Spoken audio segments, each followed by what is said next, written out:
YouTube, what is going on? And welcome to the 9th episode of my Boca Juniors career mode.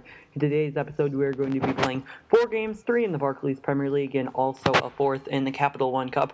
It is the quarterfinals against Leicester, but we do start this episode with a game against Southampton in the Barclays Premier League, and we would get the first attack here in the 20th minute with Carlos Tevez on the attack. He cuts around Jose Fonte. He's cut to the inside. Tevez has the shot. Oh, it's a very poor shot by our star Argentine striker. As you can see this on the replay right here, he had a great look at goal, but really just a poor finish from him. I would expect more from him.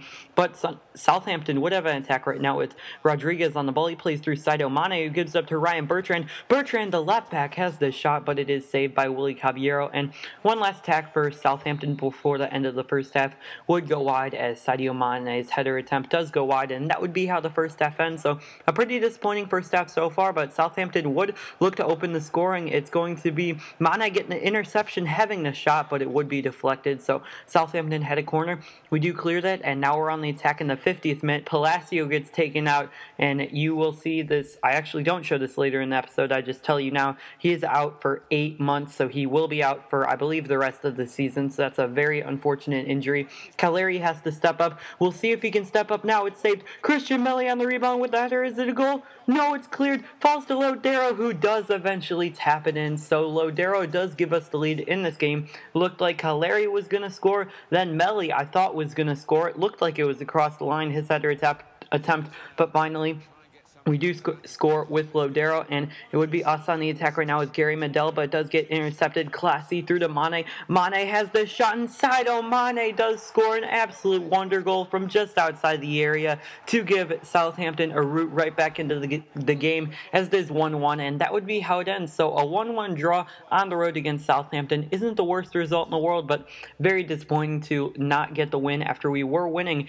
in, I believe, the 82nd minute. So very poor to not get the win, but we do go into this game against Arsenal, a team I really struggled with in my Andrew-like career mode, only beating them once in the league, and would start off poor as Aaron Ramsey does shoot it past our goalkeeper Willy Caballero, and the Welsh midfielder does make it Arsenal 1 and Boca Juniors 0.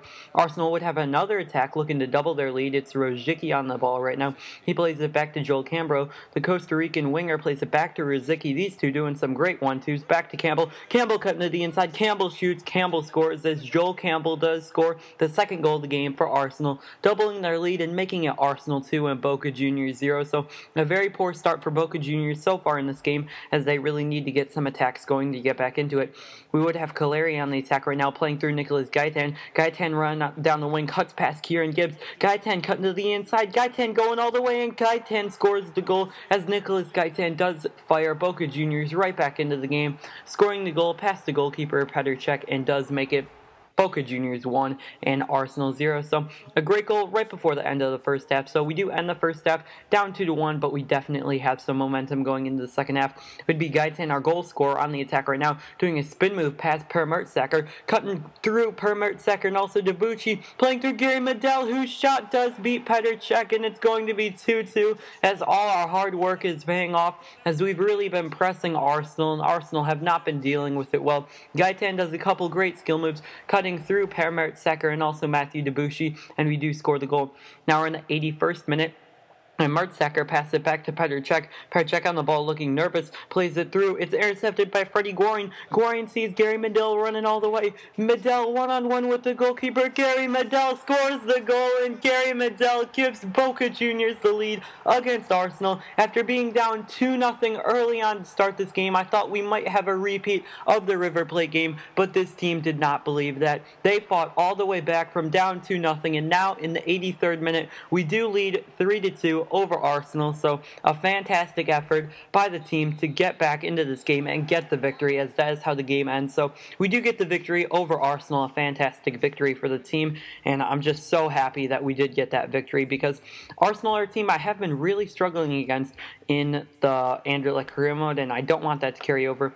But we do have the Capital One Cup quarterfinals right now against Leicester City, so hopefully the backup and youth team can get the victory over Leicester City, but would start off poorly as Jamie Vardy does go through our defense and unfortunately does score the goal to give Leicester City the lead with a very classy left-footed finish into the bottom corner, beating Willy Caballero. Daniel Diaz and also Gabriel Pileta are center back pairing, two very old and slow players, the only old players in the squad, and Diaz really got caught out for pace right there. And Leicester would have another tackle with Kramaric going through. He does hit the post on his shot attempt right there, so Leicester are all over us. Another poor defensive play by Daniel Diaz, and it would be Vardy on the attack right now. Vardy goes past Galloway, and Vardy's going to give it up to Shinji Okazaki, and his shot does rattle off the post, so it would be 1-0 after the end of the first half, so not all hope was lost, but it would be Willie Caballero on the throw here. It hits Ruben Loftus-Cheek in the back. It falls to Mark Albrighton, whose shot does beat Willie Caballero, and Mark Albrighton does make it Leicester City 2 and Boca Juniors 0. So a very poor play from Ruben Loftus-Cheek and also Willie Caballero throwing it off his back, as that does give Leicester City the clear opportunity on goal, which they did take. So unfortunately for us, we do lose this game 2-0 and are out of the Capital One Cup, but we did make it to the quarterfinals, which I believe was our objective for the season. So I'm pretty happy with that, so we don't need to do well in the FA Cup, but I would like a deeper cup run and hopefully play River Plate if they hold up their end of the bargain, because they did lose in the round of 16. But we do go into this game against Newcastle right here, and it would be Sim de Jong on the attack right now, having the shot and forcing a big save out of Willie Caballero, and eventually we do clear the ball off the line. Carlos Tevez would have an attack for us in the 23rd minute, beating Colaccini on the ball right now. He goes right around him, outmuscles him. Another poor play by Tauvin right there. He fake shots around the defender. Tevez going all the way, but it would be deflected by the Newcastle defender. Falls to Peruzzi, whose shot does go wide as the goalkeeper was out of line. So a poor effort by the Argentinian right back. And we would end the first half with a 0-0 game, so a very poor and boring game overall. Not a lot happening on the attacks, but it would be Caleri on the attack right now, playing through Lodero. Lodero gives it right back to Nicolas Guyton. Guyton has the shot, and he forces a big save out of Tim Krul, the Dutch goalkeeper. And it's still 0-0 until the 83rd minute, where Ruben Vezzo would run down the wing. The center back is cut to the inside. Ruben Vezzo going all the way, has the shot. He gets taken out, falls to Nicolas Guyton, whose shot gets deflected over the bar. And that is how the game ends. So very unfortunate not to get a goal. And that will wrap it up for this episode of Career Mode. If you enjoyed, make sure to leave a like and also subscribe for more FIFA 16 Career Mode.